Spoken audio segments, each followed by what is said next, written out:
அனைவருக்கும் வணக்கம். நாம் இப்போது 10ஆம் வகுப்பு இயல் 3 பாடப்பகுதியில் இடம்பெற்றுள்ள திருக்குறள் குறித்து பார்க்க இருக்கிறோம். வாருங்கள் காணொளிக்கு செல்வோம். அடுத்ததாக ஆள்வினை உடைமை என்ற அதிகாரத்தில் நமக்கு கொடுக்கப்பட்டுள்ள குறட்பாக்களை பார்க்க இருக்கிறோம். ஆள்வினை உடைமை என்றால் அதாவது விடாமுயற்சியை உடைதல் என்று அர்த்தம். விடாமுயற்சியை கைக்கொண்டு இருப்பவர் அவர்களுக்கு எத்தகைய சிறப்பு வந்து சேரும் என்பதையே இந்த அதிகாரத்தில் நமக்கு கூறுகிறார். ஆள்வினை உடைமை என்ற அதிகாரத்தில் நமக்கு முதலில் நாம் பார்க்க இருக்கும் குறள், அருமை உடைத்தென்று சாவாமை வேண்டும் பெருமை முயற்சி தரும். அதாவது அருமை உடைத்தென்று சாவாமை வேண்டும். இவ்விடத்தில் சாவாமை என்பது சோர்வு அடையாமல் இருத்தல் என பொருள். அருமை உடைத்தென்ற ஐயோ இந்த செயலை முடிப்பதற்கு இயலவே இயலாது என்று எண்ணி சோர்வு அடையாமல் இருக்க வேண்டும். அவ்வாறு சோர்வு அடையாமல் அச்செயலை முயற்சியுடன் நாம் முயற்சித்து வெற்றிகரமாக முடிப்பதே நமக்கு பெருமையை தரும் என இக்குறட்பாவில் கூறுகிறார். அதாவது இந்த காரியம் நம்மால் முடியாது என்று மனம் தளராமல் தொடர்ந்து முயன்றால் பெருமை வந்து சேரும் என கூறுகிறார்.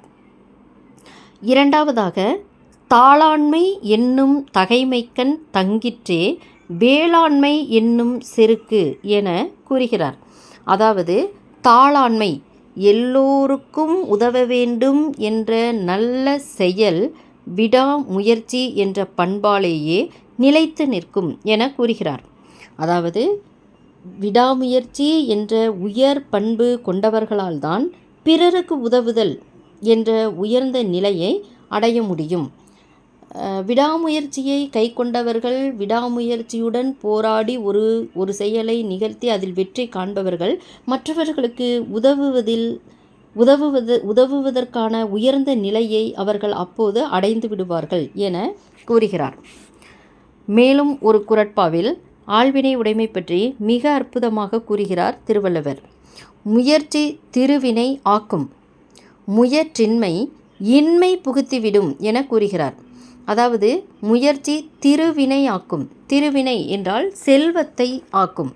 முயற்சி இடைவிடாமல் ஒரு வேலையை செய்து அதில் வெற்றியை தேடி கொள்பவர்கள் முயற்சி செய்தால் ஒருவருக்கு செல்வம் பெருகும்.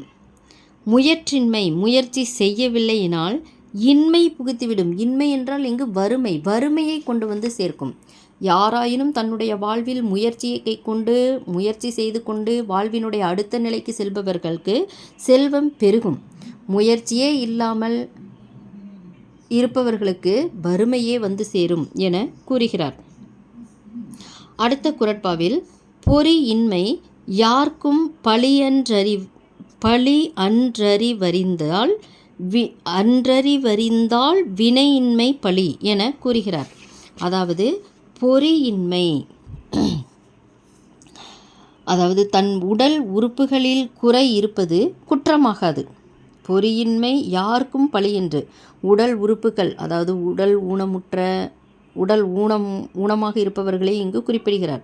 உடல் உறுப்புகளில் ஏதேனும் குறை இருந்தால் அது குற்றமாகாது. அறிய வேண்டியதை அறிவறிந்து ஆள்வினை இன்மை பழி. அறிய வேண்டியவற்றை அறிந்து முடிக்க வேண்டியதை முடிக்காமல் இருப்பதே குற்றமாகும் என கூறுகிறார். உடல் உறுப்புகள் பல ஊனமாக இருப்பது குறைவே கிடையாது, குறையே இல்லை. செய்ய வேண்டிய செயல்களை தெரிந்து கொண்டு அந்த செயல்களை செய்யாமல் காலதாமதம் செய்து முயற்சி இல்லாமல் இருப்பதே மிகப்பெரிய பழி என கூறுகிறார். அடுத்ததாக, ஊழையும் உப்பக்கம் காண்பர் உழைவு இன்றி தாளாது உஞற்றுபவர் என கூறுகிறார். அதாவது ஊழையும் உப்பக்கம் காண்பர், சோர்வு இல்லாமல் முயற்சி செய்வோர் செய்கின்ற செயலுக்கு இடையூறாக வரும் முன் வினையையும் தோற்கடித்து வெற்றியடைவர். யார் ஒருவர் முயற்சியை முழு மூச்சாக கொண்டு ஒரு வேலையை செய்கின்றாரோ அவர் செய்கின்ற செயலுக்கு இடையூறாக எப்படிப்பட்ட இது துன்பங்கள் இடர்பாடுகள் வந்தாலும் அவற்றை தோற்கடித்து தான் கைக்கொண்ட காரியத்தை மிக மிக செவ்வனே செய்து வாழ்வில் வளம் பெற்று வாழ்வர் என இக்குறட்பாவின் மூலம் திருவள்ளுவர் கூறுகிறார். நன்றி.